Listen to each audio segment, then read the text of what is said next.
Hello and welcome back to Newsmin. It's still the 15th of August and right now it's time for a quick Diablo 3 news update. It looks like we will be seeing a lot of 1.0.4 information this week, starting with a preview of the legendary item improvements, which we'll take a look at in just a second. Then after that, the 1.0.4 class changes, which will be covered in one blog post for each class, the magic find updates, and finally the full patch notes right before the patch goes live. The first of the class blogs, that of the Barbarian, has been released, but I won't be discussing that in this episode. I will, however, do an episode covering the lot of them once they're all out. If you do play a Barbarian and you just can't wait any longer, you can find it linked below. So, them legendaries. Most of them felt pretty lackluster, right?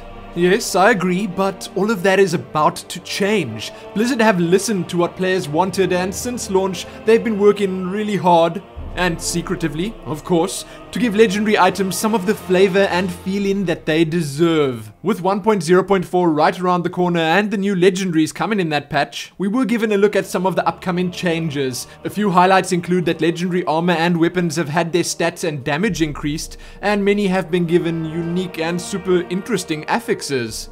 Firewalkers now burn the ground you walk on. Skycutter has the chance to summon angelic assistance when attacking. The lidless wall now has a chance to shield you from damage when you get hit.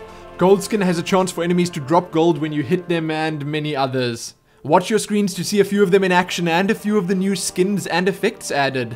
Build diversity will be promoted through special affixes on certain legendaries, like the ones I just mentioned. So things like a ranged barbarian or proper melee wizard could be entirely possible. Some of the legendaries that were carried over from Diablo 2 uniques have been modified to make them feel more like the old versions. Set items are included in all of this and will also be more powerful come 1.0.4 and much more. You really should check this out if you were one of the people that didn't think legendaries were quite where they needed to be.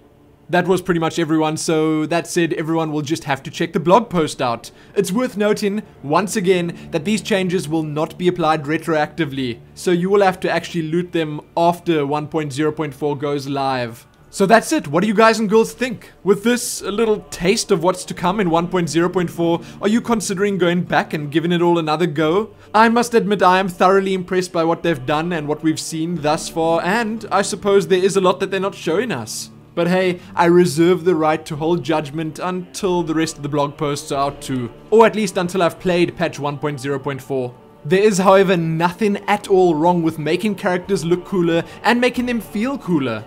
With all those affixes and stuff, the game is just going to get a lot more fun.